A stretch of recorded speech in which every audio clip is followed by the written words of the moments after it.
Hi everyone, I'm Fia Fassbinder and welcome to Moxie Talk, where I help you find your voice, share your message, and lead with confidence. Today we are going to be discussing growth mindset and how it can help you recover from failure, especially during your speeches. But before we do, if you are watching me on YouTube, please make sure to hit that alert button so you get notified every time I put out new content. And if you enjoy this video, please make sure to like it, share it, and subscribe to our channel. Also, if you are interested in learning more about who we are and what we do here at Moxie Institute, check out moxieinstitute.com.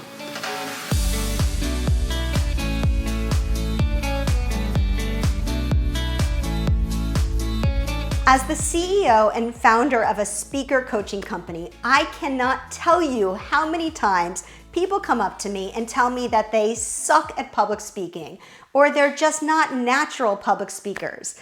And whenever people tell me that, I always launch into my belief about talent versus skill. Meaning, sure, talent is important, but the world is full of people with natural talent who don't make it to the top of their game, and those with maybe a little less natural talent, but work their tails off and succeed. Around Moxie, we say it's the hustle, not the talent, that makes the difference. And I always use the example of Steve Jobs. Sure, he had an innate ability as a public speaker, but Jobs also rehearsed tirelessly before any product launch. So what you see when you watch those videos of his brilliant product launches is really the result of a ton of hard work and effort. And what's worse than people truly believing that they're not good presenters is that when you dig a little deeper, you discover that they're basing this assumption and labeling themselves this way because of one lousy presentation or talk that didn't go well. And sometimes this presentation was decades ago. But because of one failed attempt at a speech, these people have now labeled themselves as bad public speakers. And what a shame that this label has now become part of their identity of who they are and what they're good at, or in this case, not good at.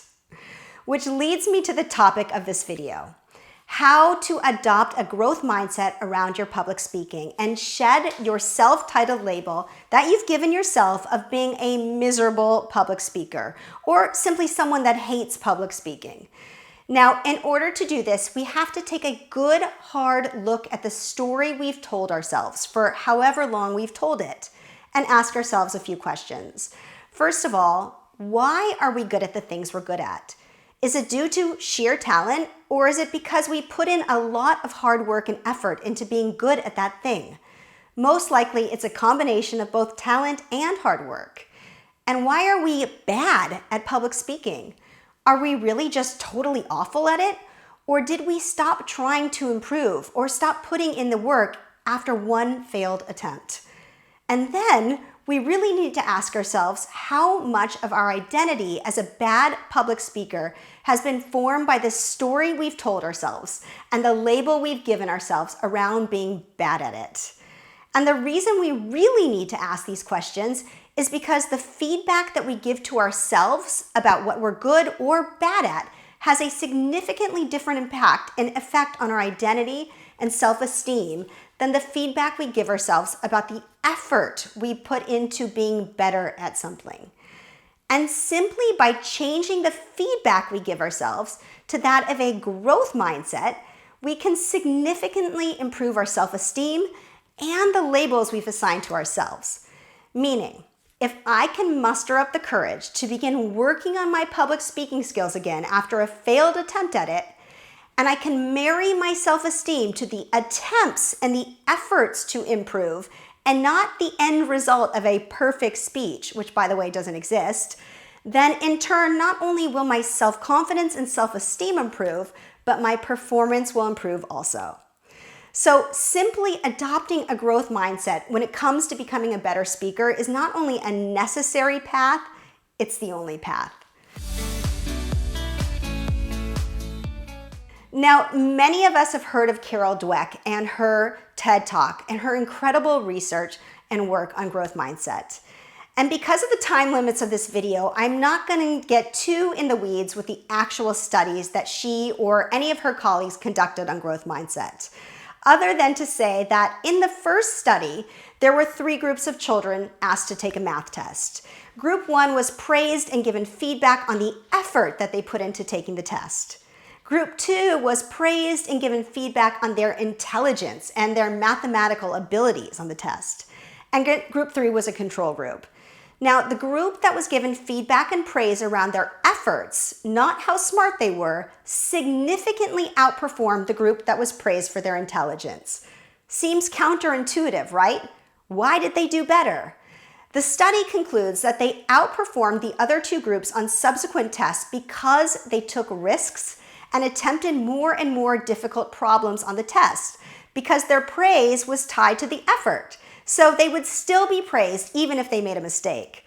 Whereas the group that was praised for their intelligence feared that if they took risks and tried more difficult problems and they got those problems wrong, they would then no longer receive the praise of being smart. And maybe they would even be told they were dumb. This is crazy, right? Because even if the feedback to the group that was good and positive, that they were receiving nice comments about how smart they were, they would still perform worse on subsequent tests. So the point to drive home and how we can use this study to help ourselves is realizing that praise or feedback given around performance and results leads to a fixed mindset in which we label ourselves as being good at something until we make an error or a mistake or have a failure, and then we begin to label ourselves as being bad at that very same thing. Whereas if we praise ourselves and give ourselves positive feedback for the effort and the attempt, then we adopt a growth mindset and our sense of self-esteem can only improve because it's tied to doing this thing which is entirely in our control. And even better, in the end, we'll perform better with a growth mindset than a fixed mindset. So if you are one of those people who says to yourself, I'm just not great at public speaking, or I'm just not a natural speaker, or so-and-so performs or presents so much better to the board, I'll never be like that. It's important to ask yourself, is there any way you can shift your appraisal and identity of yourself as a bad or so-so speaker by changing the feedback you give yourself? Now, I am not by any means saying that you should sugarcoat things and give yourself empty compliments, even if you perform horribly. I'm simply saying that if you can adopt a growth mindset around the skills that are important to you, not only will you begin to improve on those skills that you thought you'd always be bad at, but you'll also ensure that you don't begin to perform worse on skills that you've always considered yourself to be good at. I'll give you an example. I grew up as a dancer and even danced professionally in my early 20s. I recently began taking dance classes at a new studio where not only was everybody at least 20 years younger than me, but the dance moves were so different than anything I had ever experienced before. And although I have always considered myself to be a good dancer, I was walking out of every class feeling defeated and beginning to doubt my dance abilities. And my self-confidence around dancing was beginning to erode. And I began to wonder if I was a good dancer, or maybe I'm just not good anymore, or maybe I was never good. And this is when I had an aha moment, which is that I had begun to slip into a fixed mindset, which, by the way, is my tendency. I'm not naturally a growth mindset kind of person. It takes work for me. And I decided at that very moment that I would let go of my labels of good or bad and stop comparing myself to the other women in that class. And instead, I was going to focus on being able to improve my skills dance step by dance step, starting with one move that was super difficult for me. And when I began to focus on improving individual dance moves, I felt more in control of my ability to improve. And I felt my self-esteem coming back as I began to nail more and more moves. So with public speaking or any skill that you have shame around because you've told yourself that you're not good enough, or that you have immense pride around something because you've told yourself you're great at it, one of the tools for adopting a growth mindset is looking at the feedback that you give yourself and making sure that feedback is effort-based. Because if you marry your identity to the result in either of these cases, You will not improve on the skills that you feel shame around because you aren't trying to improve. And study after study shows that you will begin to perform poorly on the skills that you have identified yourself as being good at also. You'll start to have diminished returns and a downward spiral effect on performance. And this occurs because, just like I experienced in this dance class, once you make an error, your self-esteem begins to diminish, which in turn diminishes your performance. And that downward spiral just continues in a vicious cycle of now attaching your identity to poor performance. And let me throw in a little neuroscience for those of you that are still thinking that this can't be correct. The reason that a growth mindset works is the actual response that the brain has when making an error. In several studies in which they studied the brain activity of people making errors, the people with the growth mindset had more brain activity when they were given feedback about an error that they made in the part of the brain responsible for cognition and rational thinking, whereas the people with fixed mindsets had more brain activity when presented with this error in the part of the brain responsible for emotion. Meaning that the people with the growth mindset did not have an emotional response to making an error. Instead, they showed brain patterns that they were able to problem solve, and they were trying to figure out why they got the answer wrong, as opposed to the people with a fixed mindset who simply felt bad about getting it wrong. Now, I realize that we are all human. So there are some colossal mistakes that we are going to make, or failures that we're going to experience, that require us to lick our wounds for a while and feel the pain of the mistake before we can separate ourselves enough from the emotion to troubleshoot why the error happened and what led up to it. I realize that if you bomb during an executive briefing or a job interview, you won't immediately be able to jump into problem-solving mode. But the basic take-home here is that if you adopt a fixed mindset, and instead of ever looking objectively at that failure and trying to figure out why it happened and prevent it from happening again, you'll simply begin to label yourself as not being good at this thing.